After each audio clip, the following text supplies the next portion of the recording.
Welcome back. I'm still with Talk's international editor, Isabel Oakeshott. Isabel, let's briefly talk about old Donald. What a week he's had.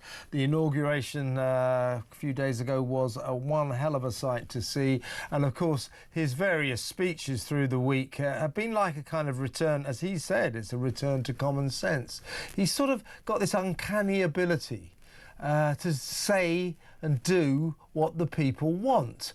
You know, unlike the Democrats and the Labour Party over here, who think that the job of politicians is to preach to us on high, to fleece us so that they can virtue signal, so that they can polish their halos. Look at us, we're saving the planet with the net zero policies. Aren't we wonderful? Don't worry about the people, they can pay for it. You know, he's cutting through that with a dose of salt. So he got rid of net zero with one sentence. It was amazing. No more of that. Drill, baby, drill. Of course, his deportation of migrants, you know, was what a lot of millions of Americans wanted to hear. He immediately sent troops down to the southern border, so he's got stuff going on there. And, of course, there was that fantastic moment that in America, from now on, under American law, there are only two genders, men and women. You know, a lot of, you know, woke people won't like all this, but most people will go, yes, yes. And he's done it again. He's done it again. So, today he's sent home every single government diversity officer, every single member of the American government's diversity staff, and there are quite a few of them, have been sent home on paid leave with a view to sacking them as soon as that is legally possible. And almost better still, I love this, he's banned government staff from working from home. He said, you want to come in one day a month, get another job. You want to work for me, you come to work. You sit in the office, otherwise you don't work for me. He's got this amazing ability to say what we've always been thinking, hasn't he? Completely. And I think that voters in the UK would just absolutely love to see a politician of our own testing the boundaries in that way. Wouldn't it be magnificent if someone like Nigel Farage or some other incredibly bold opposition politician who got elected and into that position would just stand there and say, right, folks, this is what's happening here, and just rattle off a list of everything they're going to do. We're going to stop the boats, and you know what, we mean it. I'm ordering tonight the Navy to get themselves into the Channel and do just that. Yeah. We're going to deport foreign criminals. They're all going to be on planes by the end of the week, and so on and so forth.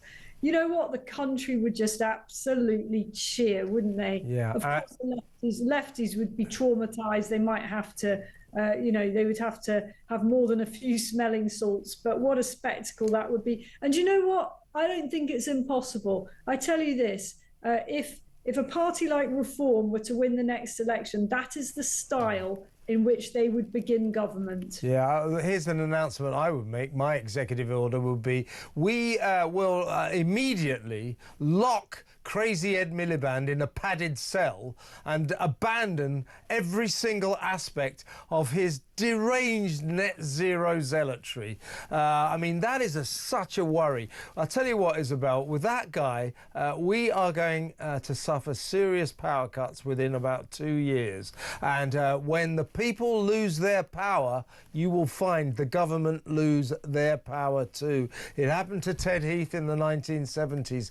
The one thing that the usually pretty docile British people will not put up with is not having power, having the lights cut out on them. And Ed Miliband is careering us towards that inevitability. And when it happens, if Starmer is too stupid to realise that calamity will result in the collapse of his government, if he's too stupid to realise that he has to get rid of this madman Miliband, then he deserves his fate. But if we get blackouts, they're finished.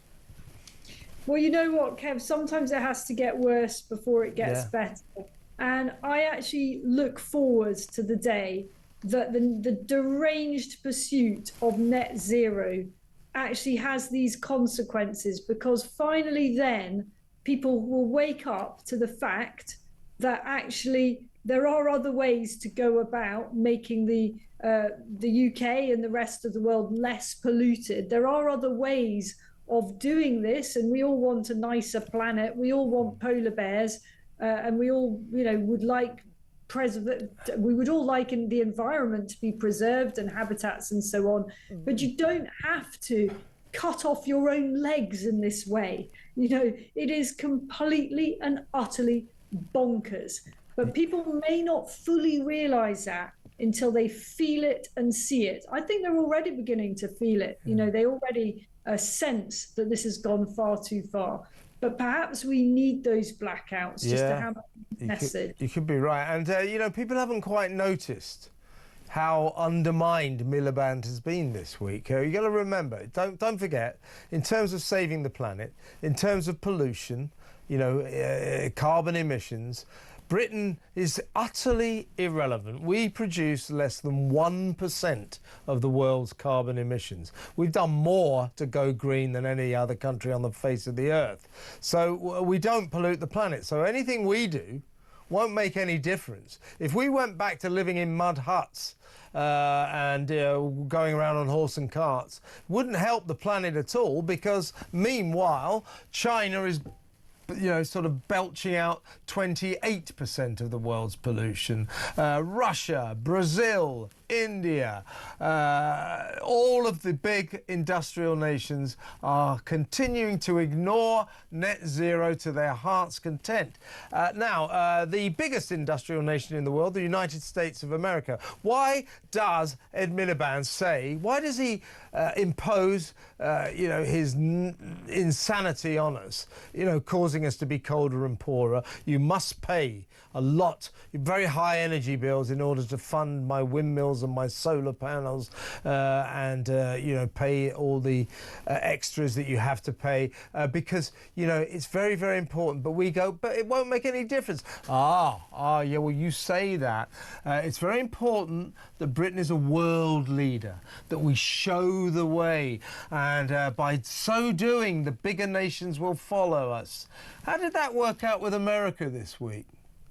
Yeah, I mean, I want to be a world leader. I want our country to be a world leader in all sorts of things, but not net zero. Yeah. You know what? This is something we can talk about another time, but there is a battle royale coming up on this because of the suggestion that certain members of the cabinet want to revive the new runway at Heathrow proposal. Now, what do net zero nutters hate most? Aviation. So can you imagine the clash that's coming between ministers if Rachel Reeves is saying, well, actually, she's taking one look at the economy and seeing it's going absolutely on kids. She needs something, anything, something shiny to pull out of the bag. And Ed Miliband sees it's the third runway. Well, we're on for quite some popcorn-worthy spectacle. Do you know how much investment there was in fossil fuels last year? $1.16 trillion. Oh, sorry, in the UK there was probably none. No, this is around the world. $1.16 trillion. The investment in renewables was 771 billion dollars, so it's still substantial, but nowhere near the investment in fossil fuels. So this is nonsense. And both Ed Miliband and his spiritual running mate over in America, Al Gore, they both announced in the light of Donald Trump, they said the net zero project is unstoppable. Well, Ed, I got news for you. Donald Trump just stopped it. Right? Of course it's stoppable. Of course it's stoppable. There's just far too many people getting fat off it, aren't there? But, we can be Trumpian about this and just say all these subsidies, all this absolute nonsense, all this total shameful failure to invest in our own fossil fuel reserves, that stops now. We're just going to change things. Yeah. But if people want that, they've got to vote differently. You can't vote for Labour or other parties that subscribe to the agenda. It comes down to what's important to you. Yeah, and just to put it into context, right now, because of fracking, American energy bills are half what British energy bills are. And once he drills baby's drills, which he's going to do, old Donald, their bills are likely, within about a year, to be 5 times less than ours. I mean, you know, up with this, Isabel, we're not going to put any more, are we? No, there comes a point where the British people just say, absolutely, we're done with this. We're done, you're exactly. taking us for a ride. Forget it. Yeah, we need our own Donald Trump. Isabel, fantastic stuff. Great to talk to you.